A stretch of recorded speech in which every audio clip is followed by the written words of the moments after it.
Et si je vous disais que les marchés financiers fonctionnent un peu comme un système physique soumis aux lois de la thermodynamique, que derrière les tendances, la volatilité et même les crises, on retrouve des principes scientifiques bien établis.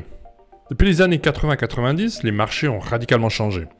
À l'époque, certaines méthodes comme l'analyse technique classique, les moyennes mobiles ou les figures chartistes suffisaient souvent pour générer des profits.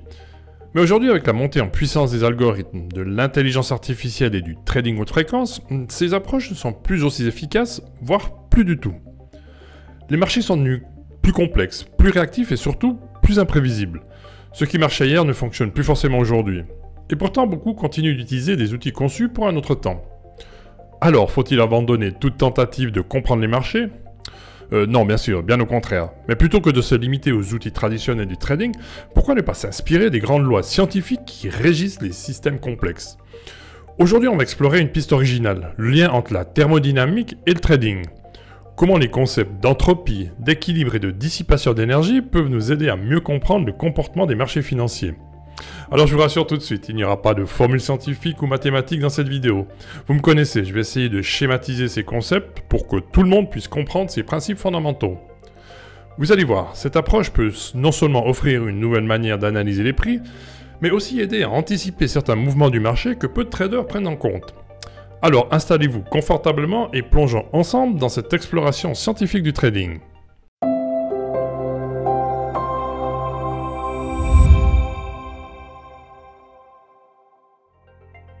Imaginez que vous venez de ranger votre bureau. Tout est bien aligné, chaque chose à sa place. Maintenant, laissez passer quelques jours sans y toucher. Que va-t-il se passer ? Des papiers vont s'accumuler, des stylos vont traîner et votre espace de travail va naturellement devenir plus chaotique. Ce désordre qui s'installe tout seul, c'est une manifestation de ce qu'on appelle l'entropie. L'entropie en physique, c'est une mesure du désordre dans un système. Plus un système est désordonné, plus son entropie est élevée. Et le plus fascinant, c'est que dans l'univers, l'entropie a une tendance naturelle à augmenter. Prenons un autre exemple. Imaginez un château de cartes parfaitement construit. D'un simple coup de vent, il s'écroule en 1000 morceaux. Ce qu'on observe ici, c'est une augmentation de l'entropie. Il est beaucoup plus facile pour un système d'évoluer vers le désordre que vers l'ordre. Ce phénomène n'est pas juste une coïncidence, c'est une loi fondamentale de la nature. Le deuxième principe de la thermodynamique nous dit que dans un système fermé, l'entropie ne peut jamais diminuer d'elle-même.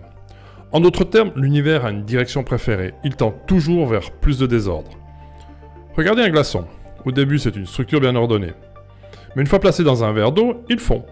L'énergie thermique se répartit et on passe d'un état structuré, donc le glaçon solide, à un état plus chaotique, l'eau liquide. Encore une fois, on assiste à une augmentation de l'entropie. En fait, tout ce qui nous entoure suit cette règle. Les étoiles finissent par s'éteindre, les bâtiments s'usent avec le temps, et même notre propre corps vieillit parce que l'ordre initial se transforme peu à peu en désordre. Ok, mais alors quel rapport avec le trading ? Eh bien si vous regardez un graphique boursier, vous remarquerez que les prix ne suivent jamais une trajectoire parfaitement linéaire. Ils montent, descendent, fluctuent en permanence. Ce chaos apparent, c'est une forme d'entropie. Et tout comme en thermodynamique, les marchés financiers ont aussi une tendance à évoluer naturellement vers plus de désordre et de volatilité. Mais alors, comment ce principe peut nous aider à mieux comprendre les marchés et à affiner nos stratégies ? C'est ce qu'on va voir dans la prochaine partie. Avant d'explorer les liens entre trading et thermodynamique, il faut remettre les choses au clair. Certains pensent que les marchés sont contrôlés par une entité cachée, une sorte de main invisible qui manipule les prix pour piéger les traders. C'est un mythe. Alors une idée séduisante, mais complètement fausse. Prenons le Forex par exemple. Il s'agit du plus grand marché financier au monde avec un volume d'échanges quotidien dépassant les 7000 milliards de dollars. Un marché aussi liquide où les États, des milliers d'institutions, d'entreprises, de hedge funds et de traders indépendants interagissent en permanence, ne peut pas être contrôlé par un acteur unique. Alors, si ce n'est pas une force mystérieuse qui dicte les mouvements du marché, comment expliquer les tendances, la volatilité et les corrections ? Alors la réponse est simple. Les marchés sont des systèmes complexes, régis par des dynamiques naturelles, dont certains rappellent étonnamment les lois de la thermodynamique. Reprenons la notion d'entropie vue plus tôt. L'entropie, c'est la tendance naturelle d'un système à évoluer vers le désordre. Dans un marché financier, ce désordre se manifeste par la volatilité. Plus il y a d'intervenants, plus il y a d'ordres d'achat et de vente qui s'entrecroisent, plus l'entropie sera élevée et les prix fluctueront de manière chaotique. Exactement comme en thermodynamique, où l'énergie tend à se disperser dans un système, l'information et la liquidité se diffusent dans un marché financier. Il n'y a pas de grand architecte caché derrière ces mouvements, mais simplement l'interaction naturelle entre acheteurs et vendeurs. D'ailleurs, plus un marché est liquide, plus il est efficace et plus il se rapproche d'un système en équilibre thermodynamique. Cela signifie qu'aucun acteur ne peut durablement influencer le prix sans être immédiatement contré par une force opposée. C'est pourquoi les grandes théories de manipulation systématique comme le Smart Money Concept n'ont aucun fondement. S'il était possible de prédire le cours d'un actif avec des moyennes mobiles, des supports et résistances ou avec n'importe quel autre indicateur, cela signifierait que le marché est ordonné. Et comme je viens de le dire, rien n'échappe au désordre dans l'univers. Si les cours boursiers répondaient à un certain ordre, alors il n'y aurait plus que des gagnants car il serait possible de prédire les cours.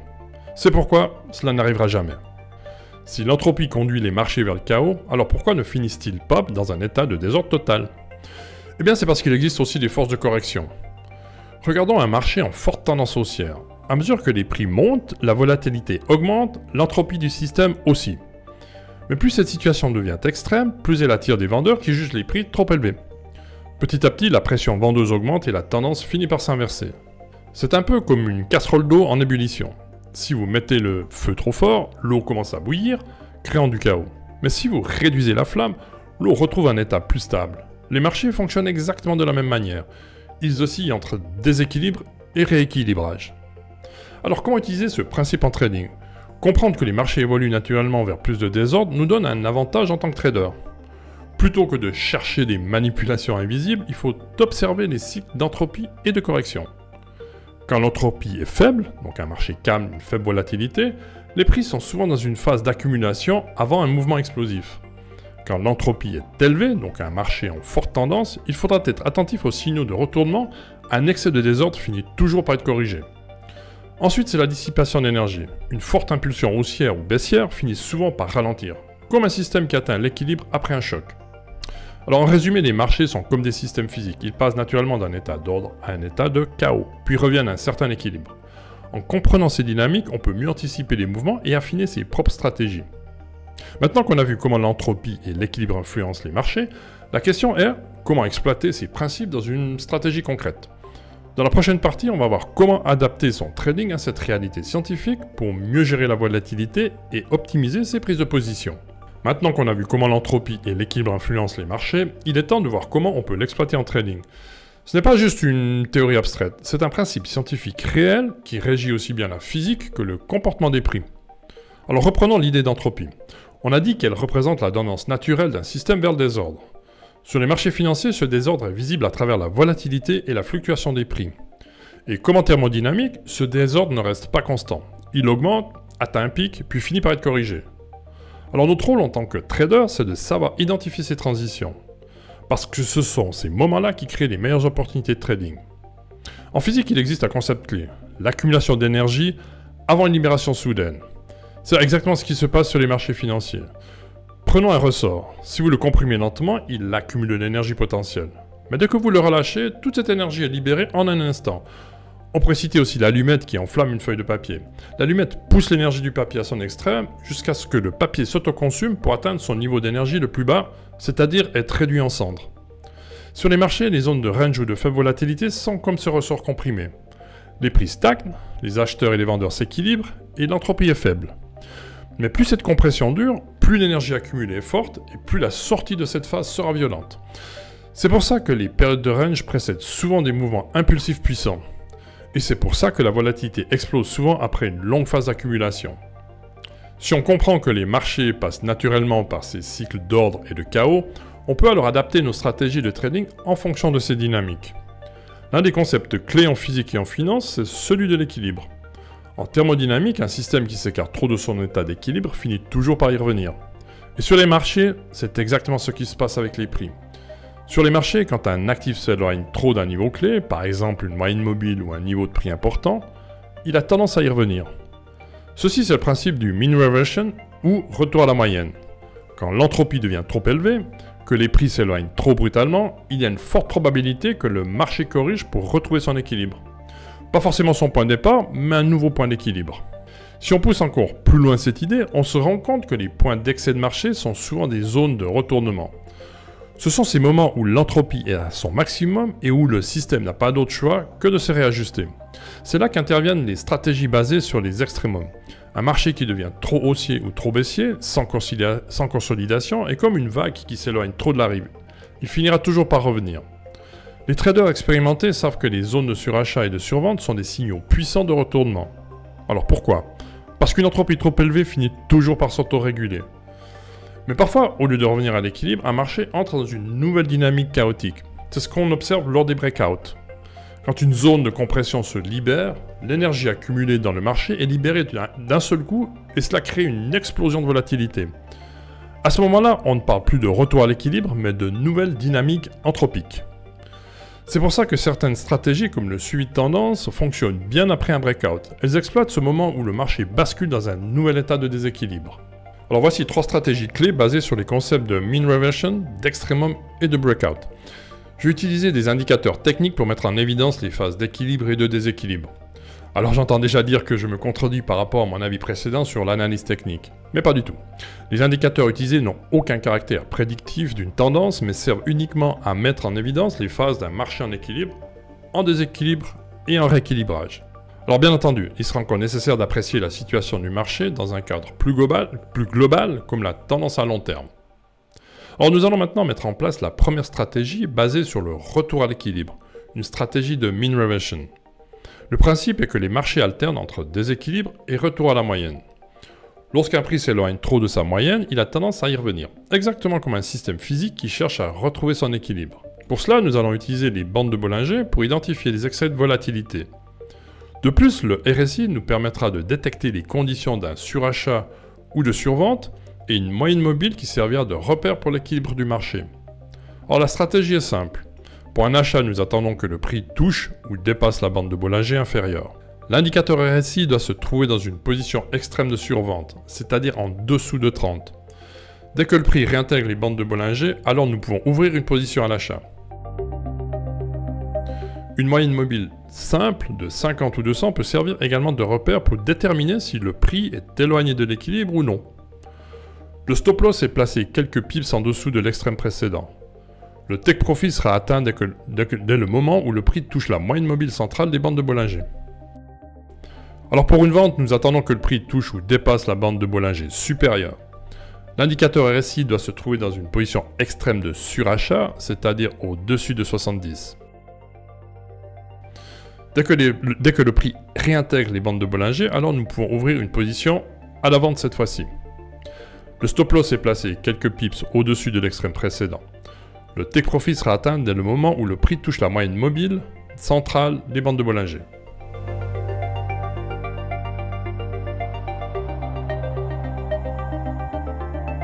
Si dans la stratégie précédente nous avons utilisé le retour à la moyenne, cette stratégie s'appliquera plutôt dans un marché de range, un marché de stagnation.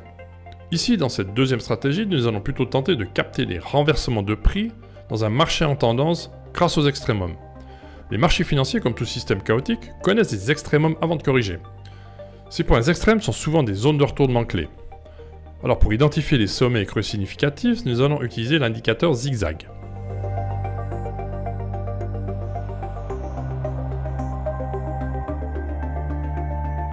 Pour vérifier si la tendance est en train de s'essouffler, nous allons utiliser l'indicateur ADX.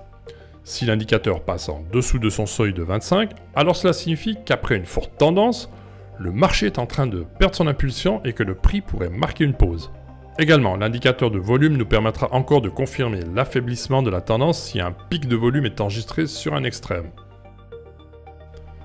Pour entrer en position, attendre un creux ou un pic de l'indicateur zigzag. L'indicateur ADX doit se trouver en dessous de 25 ou en tout cas être en forte baisse pour confirmer le retournement. De plus, un volume d'échange supérieur à la moyenne viendra encore renforcer le sentiment de retournement.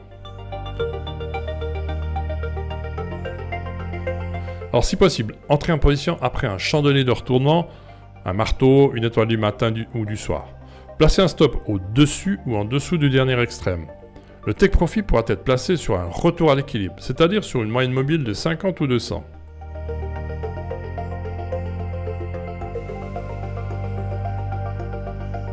Précédemment, nous avons vu deux stratégies, une basée sur le retour à la moyenne et l'autre sur le principe des extrémums. Pour illustrer encore les trois phases que l'on peut rencontrer dans un système anthropique, nous allons mettre en place une stratégie basée sur le breakout. Lorsqu'un marché est comprimé par un certain temps, il accumule de l'énergie exactement comme un ressort qui finit par exploser. Ce phénomène est exploitable en trading grâce au breakout et aux stratégies de suivi de tendance. Tout d'abord, nous allons identifier une situation explosive grâce à la compression extrême des bandes de Bollinger avec des bandes très serrées. Ensuite, pour mesurer la volatilité et une potentielle expansion, il faudra surveiller l'indicateur de volatilité ATR. Si celui-ci affiche une hausse soudaine, alors on peut s'attendre à une explosion de volatilité.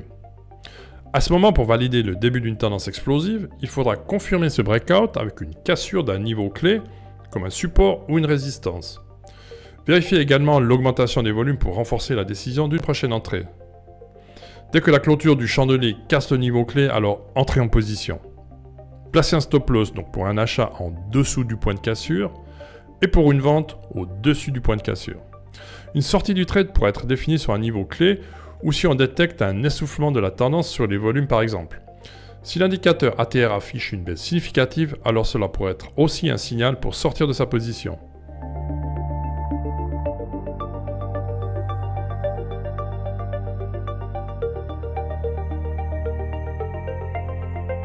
En résumé, les marchés financiers fonctionnent comme des systèmes physiques complexes. Ils oscillent entre phases d'ordre et de chaos, et nos stratégies doivent s'adapter à ces transitions. Et c'est ça la vraie science du trading. Il ne s'agit pas de deviner l'avenir ou de croire à des théories fantaisistes, mais de comprendre comment les marchés fonctionnent réellement et d'adapter son approche en conséquence. Tout au long de cette vidéo, on a vu que les marchés financiers ne sont pas des systèmes magiques ou manipulés par une force obscure, mais bien des systèmes dynamiques obéissant à des lois scientifiques. On a exploité un parallèle essentiel. La thermodynamique et l'entropie expliquent pourquoi les marchés passent naturellement d'un état d'équilibre à un état de chaos et inversement.